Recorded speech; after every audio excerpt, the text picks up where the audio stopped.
Greetings, fellow Force users. Welcome back to Inside the Tauntaun, a podcast in the multiverse of fandom. I'm Alyssa Simmons, and I'm joined today by my two pals, Dino Nicandros. Hello. And Daniel Dawson. Hello there. And today we are talking episode 3 of the Ahsoka series. That's right. It is directed by Steph Green, written by Dave Filoni, and by God, we're Star Wars fans. I don't know who you are or where you came from. I am Iron. I thought they smelled bad. On the outside. Smells like a new car in here. Inside the Tauntaun, this is our opening song. Alyssa, Daniel, Dino, talking nerd stuff, come along. Inside the Tauntaun podcast, please like and subscribe. Whoa. Here we Hi. are. Hello. Not Hi. to be confused with Seth Green. That is a different person. And it would have been a very different. It would have been a very different feeling time Different from vibes. start to I'd love to finish. see it. I mean, I think we kind of already did see it with Robot Chicken, but I haven't seen Robot Chicken doesn't make any new episodes anymore, right? I don't think so. I don't know. I don't believe so. I miss it. I want more Star Wars. Yeah, they were in good. That They were version. really good. It's very funny. But wow. Yeah, well, first of all, I'm glad we're all back together again. Yes. Same. Welcome. Back. We're missed. And yeah, so we didn't get your opinion on like the first 2 episodes. You want to just like fill us in And you on, never like, will. All you right. never We will. never will. And I don't care to. You know what? I'm going to say something. I'm going to do my general thoughts on the first 3 Do right it. now. Okay, great. We're going All 3. right into this. So far, this is my favorite Star Wars that's ever been made. Ever. Wow. We woo. Those are big words. And I mean, like, honestly though, I mean next to the original trilogy, yeah. these 3 episodes have been my favorite Star Wars that I've seen. I love that about you. Wow. Whoa! Okay. No, but here's the thing, because I love it too. I love it a lot. I don't know if I'm ready to go quite that hardcore. Well, I'm saying but, like, that's about I fucking these love that. these 3 episodes. Yeah. I'm not speaking for the whole These 3 series episodes. yet because I can't, obviously. Sure. But so far, it looks, it sounds, it feels exactly what I love about Star Wars. yeah, and it's fun. There's new characters. There's new things. It's colorful. It's vibrant, and yeah. There's a lot of like. There's a lot of mystery, and there's hope Yes. for I think more the to reason come. that I like loved Rebels so much was apart from it just being really fantastic Freaking storytelling, amazing. is that it treated the Force in a way that no other thing had. Yeah, There was a sort Yep. of different way of describing it and living in it, mm-hmm. and this so far is doing that for me. Sure. Particularly with Ahsoka's complex feelings on the Jedi and the Force. She potentially has the most well-rounded view of the Force out of anybody that's still Yeah. around. Yeah, for sure. Yes. So those are my generals. These are good generals. Very, very good. So generally, you liked it. Indeed. Yeah, that's Many exciting. many goosebumps many times per episode. Oh my god, we haven't even gotten to Anakin or frickin' Thrawn or No, Ezra. or I mean, Ezra, really. There's Yeah. so much, and like how they're not. They're just not. There's gonna be more seasons of Ahsoka because I mean, like we're not getting far enough to have to feel like we've gotten like a full arc. Probably not. I'm actually curious what the arc of this season is, and is it like? And I think that Dino said it last time that he believes the arc is basically like finding Ezra. Like that's I the think so arc. too. Like I think so too. like by the end of it, we find him, and then that's like the cathartic moment. Yeah. So this episode in particular. Oh, right. That's what this episode. Well, no, Yes. no. Just because you've been talking about, maybe next, Alyssa was talking about maybe how next to the originals this was up there for her, and we talked Yeah. about it last week. Is this show Star Warsing as hard as Star Wars has Star Wars in a very long time, and Yeah, truly. and I think I'm it Star truly- Warsing so hard right now. It actually went up another level this week, especially with its New Hope parallels. Yep. Very much so. And isn't that interesting? We've got prequel vibes from the first 2 episodes.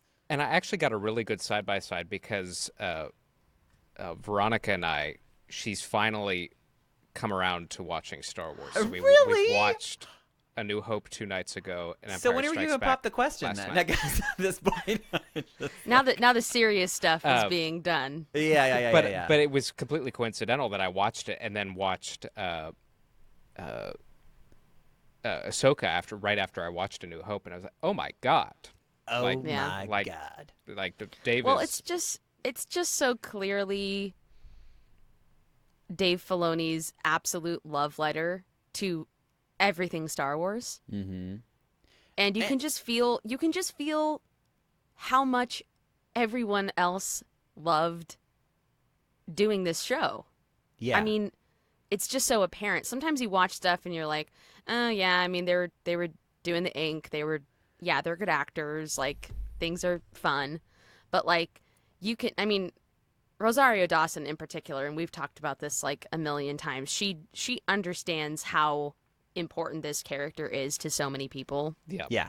She's definitely treating it with the reverence that it She requires. is, and she's just like freaking adorable too online, like is. going online and like watching people's like getting ready for cosplay stuff and like being like, wow, that's so amazing, you're so smart, like we should do my makeup like that instead. Yep. Like she's just so charming and I just great in love the her role, so much.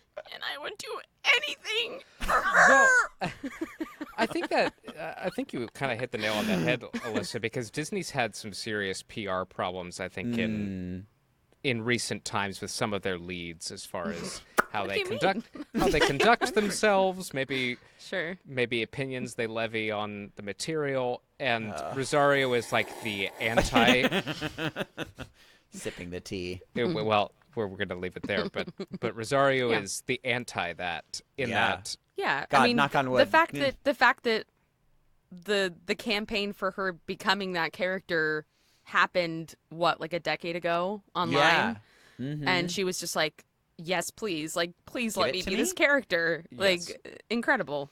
Yeah. Well, and even this week, we're starting to see the different colors of her character, where I think we saw the stoicism, the regret, the all of that in the first 2 episodes. But this yeah, one, you can sense she's actually, I mean, even without the depth, just like the outer layer, like she is an older Ahsoka. She is like more.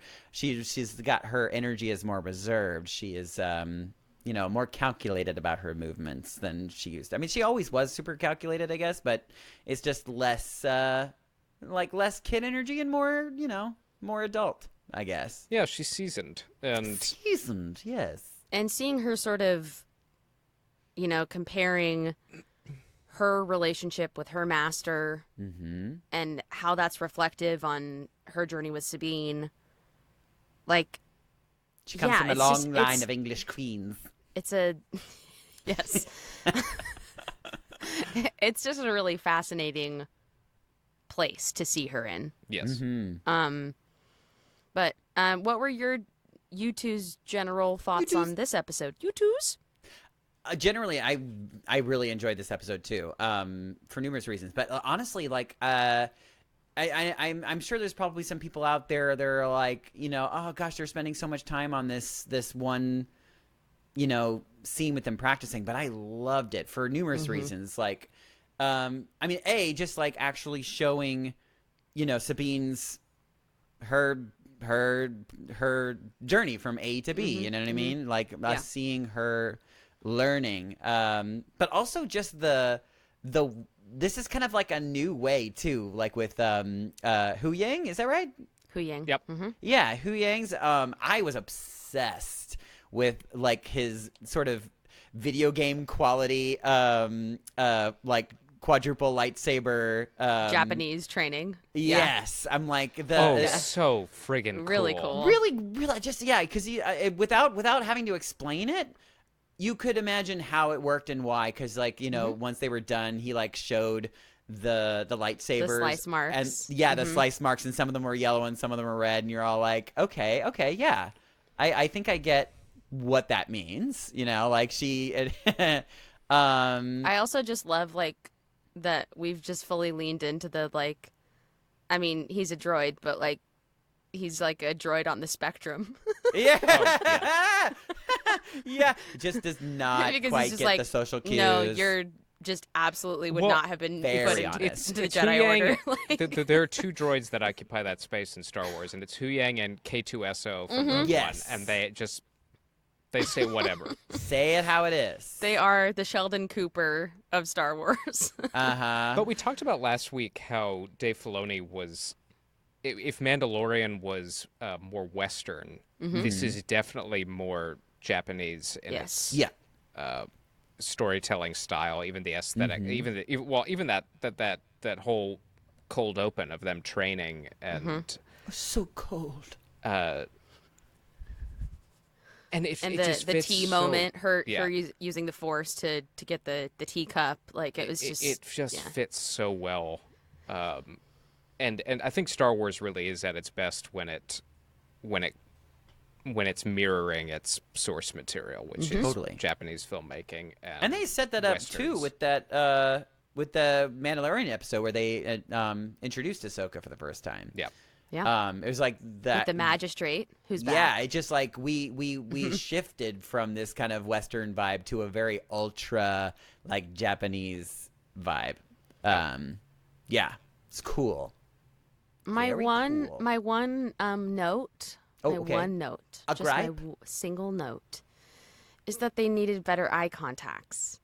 Oh, They look really funky to me. Both Hera and Hera's Ahsoka. is probably the most Hera's is prevalent worse than Ahsoka's. because it's so bright green. Yeah. Yeah, Like something where about it looks like it's like it's on top of the eye as opposed to like actually in the eye. Yeah. There's Yeah, just something about it that makes me go, "Oh, you're wearing eye contacts." Yeah, Which and you know they what's are, interesting too, but- and I wonder. I'm assuming. I mean, obviously, I'm sure it's cheaper that way, but with the way If there's the like AI, a CG option. yeah, with the way Yeah. the AI is going and like facial tracking and all that kind of stuff, I imagine they're going to be able to like fix that fairly soon. Yeah, perhaps. I mean, But- but it's also like of all the things, it's not. It's not a huge thing. It No. doesn't necessarily take you out of it, especially because I mean, these guys are good. They're good actors. And Yeah, I said it last week, and I'm saying it even more full throatedly this week. Hera is my favorite. She's I great. think She's Mary so Elizabeth and Winstead is And I'm so glad that she's getting to killer. bring her to life. Like, it, yeah. give me more scenes with Hera and frickin' Mon Mon Mothma. Mothma. Man, that scene was That was great. lovely. And Hera digging into To Ziono. oh, Senator yes. Ziono, and she's like, "Oh yeah, so were you part of the war? Oh, did you- were just gonna did you oh, sit you just sat there? back and waited to see who won. Or- I see. I see. I was like, Dang, I was like that is like the most. That's like such that's such Hera vibes. Mm-hmm. Yeah. And that scene was really yet another indication of just the rot inside of the Republic, and then what ends up being their destruction in Force Awakens is this complacency, this corruption.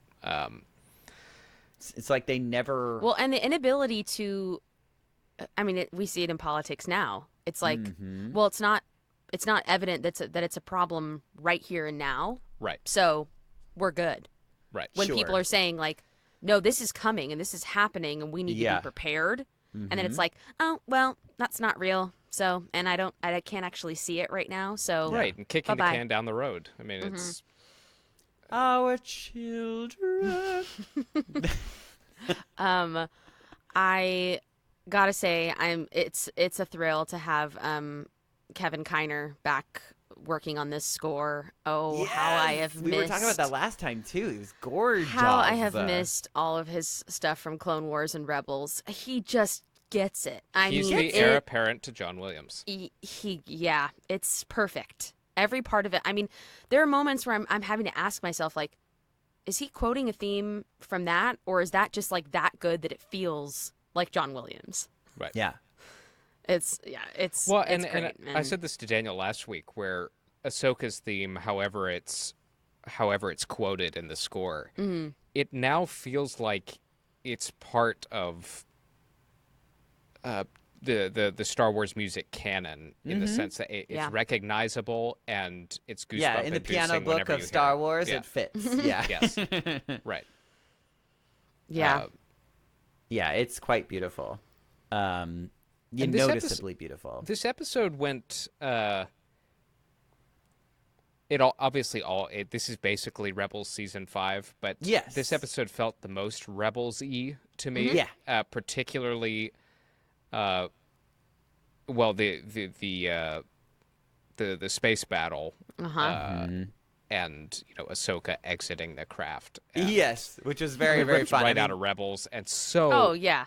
Freaking cool. Yeah, freaking cool. I mean, this isn't even really a complaint, because at the end of the day, you can always just sign it off as like, oh, it's a trick of the Force or whatever it is. But like, some of the physics may not make any sense, or maybe it does, and I just don't understand science well enough, because I know that they're in orbit, but maybe they're in a low enough orbit where the gravity is a little different, and it's a different planet too. So maybe but it's fine. I don't care because it looks cool. It's fun and it looks cool. There's no sound in space, so Star Wars already doesn't pass the. No. Like, I've never worried about that because you don't hear anything in space. Right. Totally. And also, like, there's like pew pew pews happening, like with lasers, and there's like kind of like explosions, like where with like smoke, but it's like, I don't think there's any smoke there's in fire. Space. Yeah, sure. No. But I'm not. What am I, a scientist? Yeah, and then obviously that space battle going directly into them encountering Purgles. That was one of the most thrilling chases, dogfights. It was so cool in Star Wars. Very neat. The stakes were high. It was easy to follow. It was like filet mignon level, guys. The visuals are film quality, and then encountering the Purgles was. I think it just was. It was so fun, and I loved Ahsoka choosing to trust her Padawan. I mean, choosing to trust Sabine and saying, "No, this isn't about me. What do you need?" Yeah. And I was like, "Oh, this is like that was another one of those moments where you're like, oh, this is like really mature Ahsoka. Like we're not getting." She's Obi-Wan. Huyang is such a he's a good teacher, because he's like, and almost kind of like a parent in a way. He's like, well, we're not gonna survive with the way that you both are acting, And she's just like, yep, you're right. And he brings a lot of inherent wisdom from the hundreds of years he's been shepherding Padawans, and he kind of makes a backhanded comment to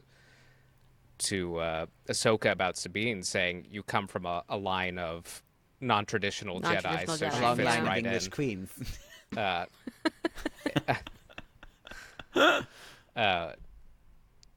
So and seeing her become Obi-Wan, even down to how she says things, the instructing Sabine to work without her to see without her eyes, and I mean, just lovingly ripped from A New Hope. And but to your point, Alyssa, about changing her mentor style kind of on the fly, in that rather than break her down to build her up, I would just, how about I build her up and play to her strengths, and what does she bring to the table? And we're learning, because I think that and it's interesting too, because I don't think that I'm not sure if we're gonna get any flashbacks of their first go at this. We theorized, well, not we, but the interwebs theorized that the first 2 episodes actually were like a because like the very last like scene of season or episode 2 was almost like a frame by frame like remake of the Rebels finale epilogue. And so people were like saying like, oh, it like actually was the live action version of it, like they just copied it. But you know, you could tell that, I mean, Ahsoka was definitely wearing something different, so it was like they're paying such a good attention to detail that there's really no way that it should be the same. And I think that this was kind of verification of that.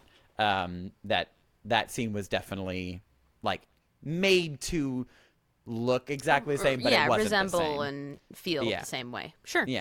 But yeah, sorry, going back to my point about not seeing their first go at their Padawan master relationship, that moment I think kind of made us like know how it was, and okay, that didn't work, now this is how it's going to be going forward, which is pretty cool. Yeah, they were able to say a lot in a very short amount of time. I think that's kind of the point I was trying to make. Yes. Yeah. No. Because I think maybe episode 2 or something that Hera was like, "Well, you're both incredibly stubborn." Like, which I always thought kind of made it work between you guys. Yeah, sure. But obviously that's challenging for other reasons. What else? Were there parts of this episode that you were like, that was stupid, I hated it? Wouldn't say it's stupid. Or you're just like, I don't know why that happened? No, but I think my biggest gripe was this felt like there was another half an episode. Well, I was literally just gonna say the same thing. I still don't 100% understand the short. Like, you know, I know it's not a lot shorter, but you know, it's like almost 10 minutes shorter than the normal episode. You know, and correct me if I'm wrong, the reasoning is usually like, oh, we don't want to like, you know, put fluff on there, so we're gonna edit it down to be, you know, only what, you know, is exactly what you need to see. I still don't understand how it's hard to always make it the same length. Like, why not just make it well, the same I length? wonder in this case if they needed Ahsoka to be the series to be a certain length, so they ended up chopping an episode in half. To provide you mean total? That's a very real possibility. Beginning to end. Like we have to hit this many episodes, and this much. This time? felt like another. This was like a part another one. half part 1 of episode 3. I mean, I think could that see was that. My complaint, but That's I guess I don't know. I've just, because the structure of all these Star Wars Disney Plus series have been so different, and even in one season, we know like sometimes there's like from like Mandalorian there were like 58-minute episodes and then like 32. Sure. So yeah, I guess I just didn't even think about it. And then I was Andor just like, being this is chopped obviously into Andor narrative, was like narrative thirds. Sure. Narrative. Yeah, thirds. so Yeah, I that's was. a good way I to guess put it. I just sort of have grown to be like, don't worry about it. Yeah. Don't worry about the structure. Well, look, and it's honestly, it's a good sign if our biggest complaint is more, please. We want more. Yes. Like, Yeah, God. for sure. I'd like to have more. Because we've definitely said the exact opposite for some other Star Wars iterations. Another weird thing, and I don't really mind it as much, but as long as you just don't think too hard about it.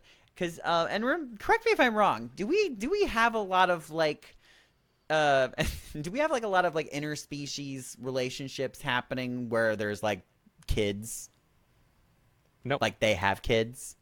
I mean, we don't see many. We haven't seen that. I if don't any. think. Beyond, Right? Yeah. Beyond I think I mean, so. maybe in the comics, but I don't. Oh, I can't- maybe. none are coming to my head. So this feels like a Star Wars first. Seeing Hera's and Kanan. Kanan's son, Jason. With With a C. Ugh. Yeah. Ugh. I'm like, what is this? A 2023 kid? Yes. And what I understand, I think his name is like a tip of the hat and a nod to the books, which are now Jason Solo. Yes. Yeah. Yes, it's sort of because that is now not canon. But yeah. Like seeing him and like he's, fairly human looking, but like has green hair. It's like, oh, okay, so that's the part you got from your mom, I guess. Like, That's it. yeah, that's it. Well, maybe when he goes through puberty, something else will happen. He's gonna grow the tubes. Yeah. He's like, Oh my god. That is a curious thing. But again, like, just don't think about it. Just don't think about it. yeah. I mean, I guess it's just kind of like any human. I mean, not interspecies, but like we don't not have any examples of that. interspecies. But I'm just saying, genetically, sometimes you only see one parent. Right. Sure. Like mixed race children, sometimes like you're like, Yes. whoa, you have a black parent, but you are very, very white very, passing. very Caucasian, sure. So yeah. that's my So argument with you. Yeah, okay, sure. Yeah, that's easy. So there was something interesting they were doing, and I don't think Daniel and I touched on it last week, and I meant to. Dave Filoni so disappointed in you. has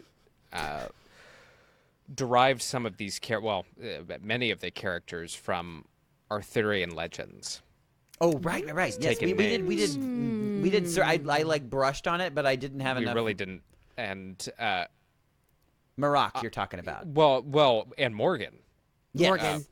Yeah, Morgan sure, was the sure. one that prompted me really to think about it. But then as I dug deeper, so Morgan is derived from Morgan Le Fay, the famous witch from Arthurian legend. Yeah. Now it gets okay. interesting where Maroc is somebody who was turned into a wolf by And we got by Morgan Le Fay. A lot of wolf Now a lot of iconography. And I wonder why that is. Well, Balin and Shin were also wolves in what was it? Was that Norse mythology or Yes. was that So obviously they're not literal wolves. These people Right. aren't turning into wolves, but the metaphor here is What's a metaphor? they are turned into a figurative wolf. Something or someone has turned these people. Into subservient. Because names aren't random, and no. Yeah, what would you like? How would you describe a metaphoric wolf? well, I think more than the wolf itself. Although I think Balin definitely has. Well, I'd say all three of them honestly have wolf-like characteristics in that they're Sure. very good hunters and Cunning. They have hair. They have hair, Well, we don't know very about. loud bark. Oh, that's fair. Morocco. We don't know about completely- Maroc. Yes. He's been They in travel- a helmet the whole time. So. Well, and they travel in packs, and these guys are, stalking their prey in that way. But I think more than the wolf itself, the idea of being transformed into something. So we've already speculated that Balin and Shin, or Balin anyway, is and was a Jedi. Yeah, and no, that for sure. and that Shin is somebody he picked up long after the fact, and that Maroc, if he's like other Inquisitors, was probably a Jedi at one point as well, who was turned to the dark side. And whether Morgan had a hand in any of that remains to be seen, I think. But Could be interesting. it's worth keeping, those names and where they're derived from in mind. And now that, I mean, I know, Daniel, you made the hair comment like off the cuff, but they all kind of do have like a similar hair color. Oh, Like it's like whitish, grayish. They all do. that is interesting. I don't know. Might have just been like it might have been a choice. It might have just been like, this looks Sure. cool. Sure. And either would be know. valid because it does look cool. Yeah. Yeah. It's sort of like, it's like grayish white, but like non-pigmented.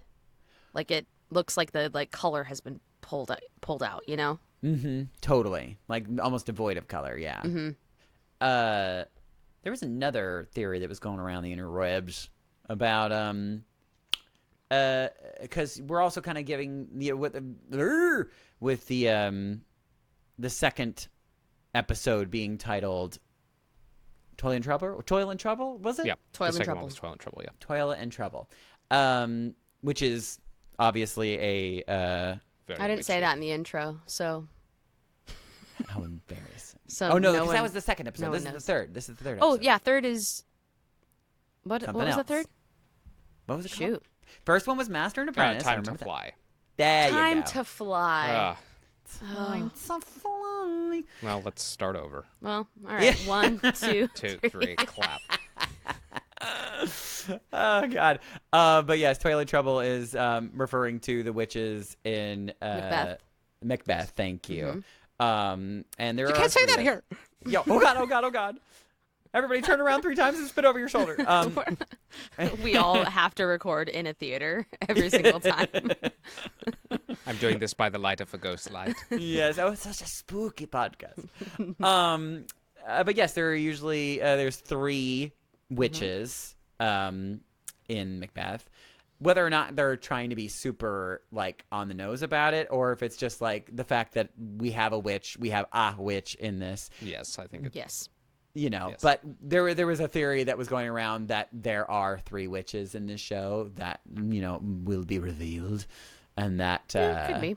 the Who were the witches in Rebels? There were some witches in Rebels. yeah, there was several. Oh, in Rebels. Do you know who I'm talking about? not the Night Sisters. No, I'm thinking Was something else. wasn't there a Night Sister? Am I crazy? I thought there was a Night Sister in Rebels. No? Maybe. I really should have done a full rewatch of Rebels before this show, but I there was no know. time. So somebody is screaming and we can't hear them. Yeah. But, So sorry if we're upsetting please you. put it in the comments. Put it in the I comments. don't remember Do it. the presence Sorry. of witches. I remember the Night Sisters in Clone Wars, definitely, but I Yes. don't remember. Maybe they were just in like one Rebels episode. I'm having like a vision of them like I can with see it in my Sabine in head. particular. Mm-hmm. Yeah. Well, Google it. Well, be that as it may. witches. Witches. Am I right, ladies? Witches. No. So but yeah. So there was the idea that maybe Shin is like a witch. And that somebody even said, like, proposed that, the reason why Sabine, like, kind of feels the Force, but, like, doesn't feel the Force the way the Jedi do, that maybe she's a witch. No, that's dumb. I hate it. Well, but on that point, though, and sort of what Alyssa was speaking to earlier about how they've kind of broadened our understanding of the Force. Yes. It was a really elegant way of saying everyone has access to it, but talent does matter. Yeah, that is nice. And that And- honestly, that breaks it down in such a easy way. Because I think all of us are like, "Oh, are they Force sensitive?" And if they're not Yes, Force that was the sensitive, big Last Jedi debate, right? right? But as it turns out, like, you could awaken the Force in all of us if you're, talented enough. Some are to better reach at out. naturally doing it. But Yeah. But yeah, I think it's like with anything. Like, anybody could learn how to sing, but for some it like is a lot easier. Well, yeah. I mean, it's just honestly, to be honest, it's like a genetic thing. Mm-hmm. Right. The midichlorians, if you will. But yeah, so perhaps she's a A bit witch. witchy. A bit witchy.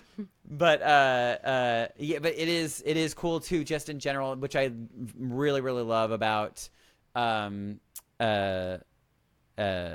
Filoni's work on just Star Wars in general, is just proposing the idea that not everybody sees and uses the Force in the same way, Yeah. Yeah. I think Hence that's the witches and Mortis and all that stuff. It's just all it's all in the eyes of the beholder, if you will. Right. And also the video games now are really expanding that idea very well, in my opinion. Did you finish? too. I did.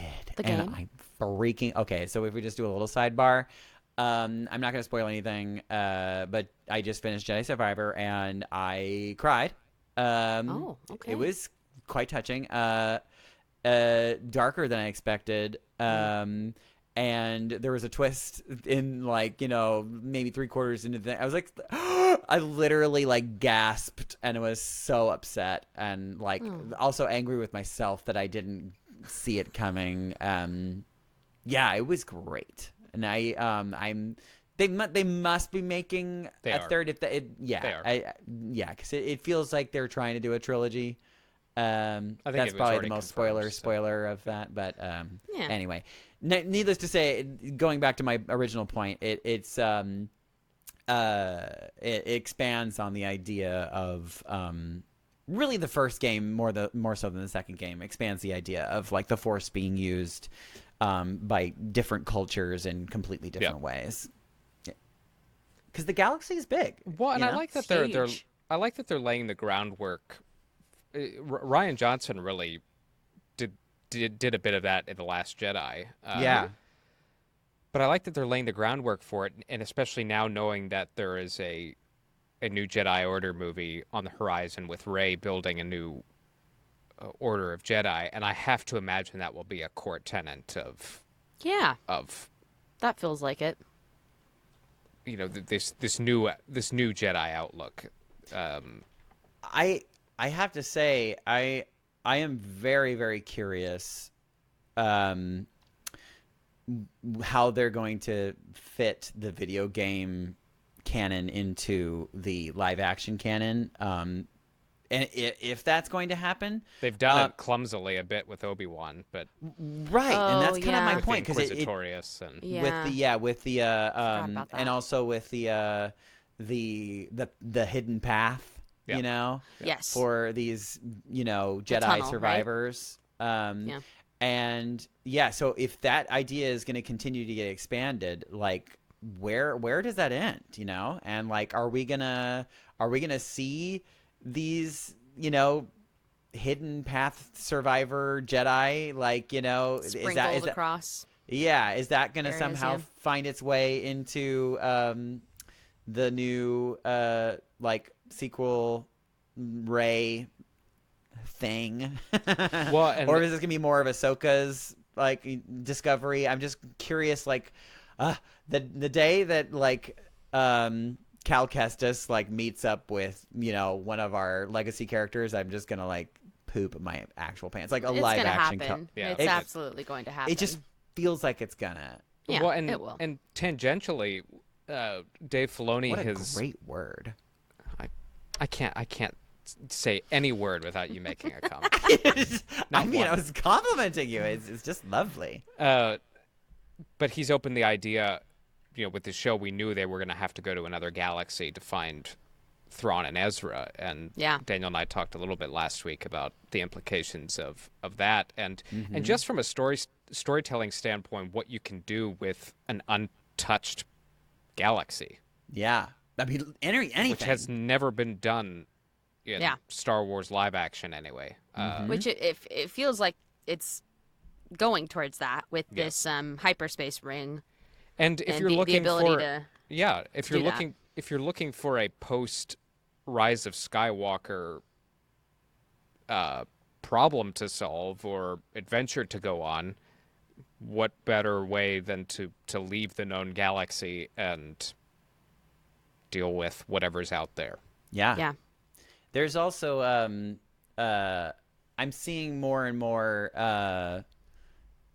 well, and especially in this video game. I know we're not talking about the video game, but we are kind of. Would you quit talking about it? I'm sorry, I can't help it. But there's a lot more New Republic things kind of popping up here and there, like little sprinkles.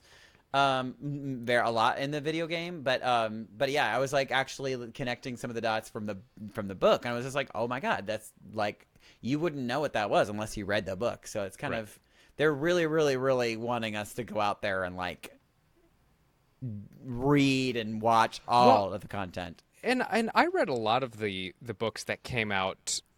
I mean, I don't know, really the last 5-6 years, but especially right in the run up to Force Awakens, where they where Lucasfilm was really trying to color in some of the story after Return of the Jedi, and I like that they've really painted between the lines on all of the Republic political intrigue, and it'll be cool to see in live action Leia's role in that, because they do go into that a fair amount in the books, and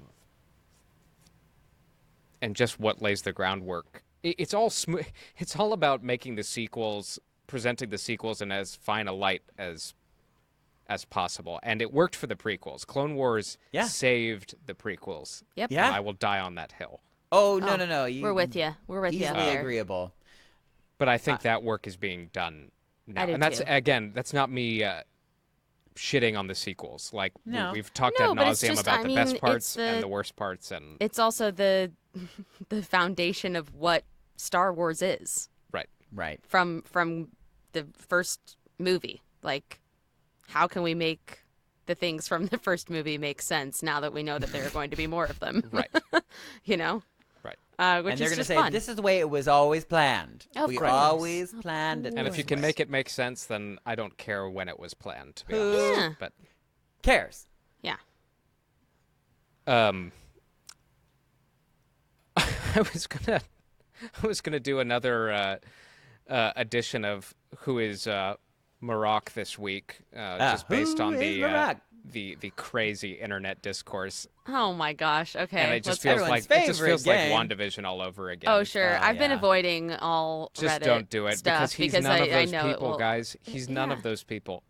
At least the one that you can definitely, and I will eat my shirt if it's wrong, and I honestly will be potentially disappointed too.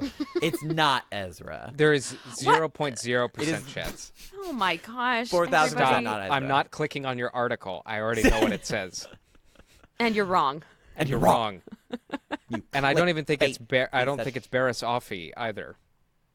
No. Yeah. That's right. the second most popular one. It's like that. Right. Because the thing is that the payoff, you know, I mean, well, this is interesting. It actually brings up another conversation about, like, you know, people being like, it's like a fine show, but like you really need to watch the Rebel shows to like really enjoy it. And you know, the answer is yes, and you should watch them. You idiots. I would I'm say sorry. I agree with it to some point, but I also think that you can still enjoy this and not Well, and I think that I still think you can enjoy it because it's still fun to watch. It won't yes, I think that's what it most won't people mean are as much saying. to you.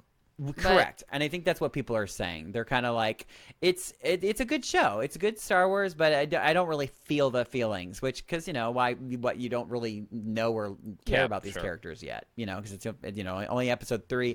If this is only your third episode of seeing and knowing who Ahsoka is, like Sure, you might be Why- like, why would you do I care? care about her so much? yeah, exactly.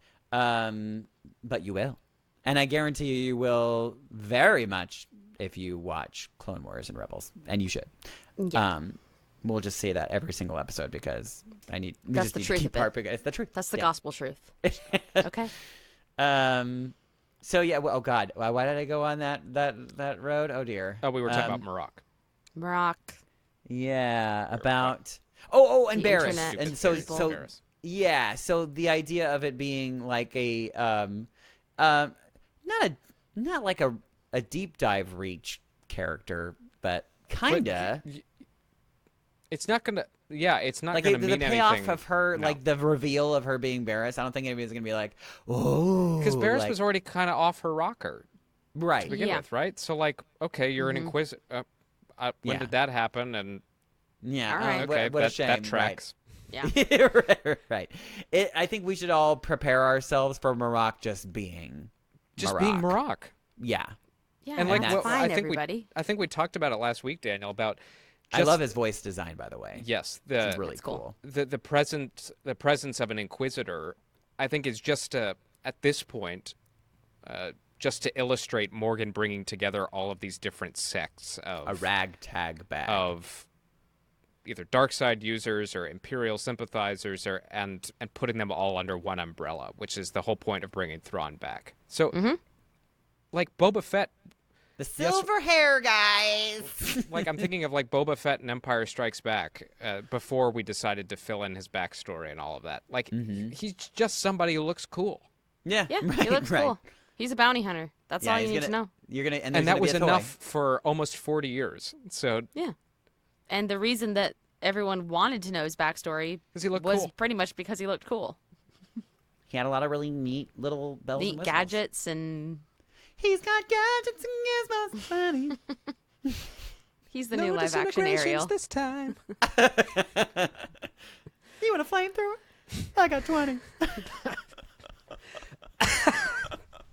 You want a flamethrower?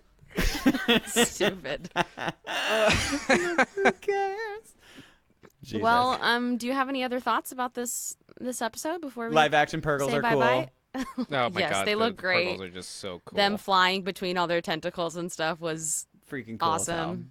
And Well, and just weaving them into Star Wars, making them a key part of Star Wars lore, and that the migratory paths of these Purgle are maybe the key to secret hyperspace lanes to other galaxies. Whoa. Like, what a cool explanation! Yeah. What a cool, uniquely strange Star Wars explanation. yeah, and it's also weird and I something- like it. The mystery behind it is really, really fun because Yes. it sounds like it's because the way that they make it sound, it's like, oh, it's like an ancient myth from from the Jedi archives or something like that. But I mean, like, I think even in Star Wars, am I crazy that there's like all like there's always a little truth to some myths, Well, There was a Morgan- line, yeah. Yeah, Morgan says it. Said, I'm paraphrasing, but all those legends were based on truths. Yeah, right. Yeah, it was in this episode actually. She said that. Totally. So, So this is kind of like it's like the Jedi are sort of rediscovering this long lost knowledge. So who knows? And if people did know about it back then, like to what extent did they know? Were they able to traverse galaxies? Like, is there a whole different sect of Jedi that are like in a different galaxy, like just living out their Jedi dreams in a completely different way? Or to your earlier points, just a different type of Force user that doesn't subscribe to Jedi, Sith, or because those are religions. At the end of the day, those are Totally. absolutely. Yeah. So wow. The possibilities are endless, and and it's what so will exciting. Thrawn have found while he's out there? Yeah, Like, what's he coming back with? a wife, A wife and a family. a wife He's and settled kids. down. Yes. Him and Ezra in love. Yes. Then one of them's gonna die, or well, both. that would have been pedophilia, to be honest. Yeah, right. I don't I mean, believe his Ezra son. was Ezra 18 when I think he's gonna be pregnant with the Purgle. He's gonna be half Purgle, half. all right. Chiss. Enough. He's gonna be tentacled. Chiss. Thrawn, pregnant with a Purgle. That'll Coming be this- episode coming this 5. fall. So where do we I think as far as the if you're paying attention to what we've already seen in the previews, I think the only thing we really haven't seen yet is the fight between Ahsoka and yes, and that kind of feels like it's coming next episode. I think it's the next right? episode. Yeah. They sort of are making it feel like that. Yeah, I mean the way this episode ended was like, she's in the forest hunting I'm down. gonna go get her. That's happening. Yeah, so there's that, and then obviously the Thrawn, but I think that's pretty much it. So that we also episode 5, which is not the one after next one, is the only other episode directed by Dave Filoni. So Okay. There can be some wonder stuff. what that's gonna be like. Yeah, from here on out, most of the stuff we see will be truly fresh and new. The trailers really covered the first 3 episodes Yeah, from the looks of it. from the looks. So yeah, Sweet. very, very Oh excited. boy, oh boy. Oh boy, oh boy. Well, I think that's it then, yeah? I guess so. All right, peeps. Well, thanks for listening. That was Ahsoka, episode 3, Time to Fly. This is Inside the Tauntaun. I'm Alyssa Simmons. And I'm Daniel Dawson. And I'm Dino Nicandros. May the Force be with you. Always. Inside the Tauntaun podcast. Please like and subscribe.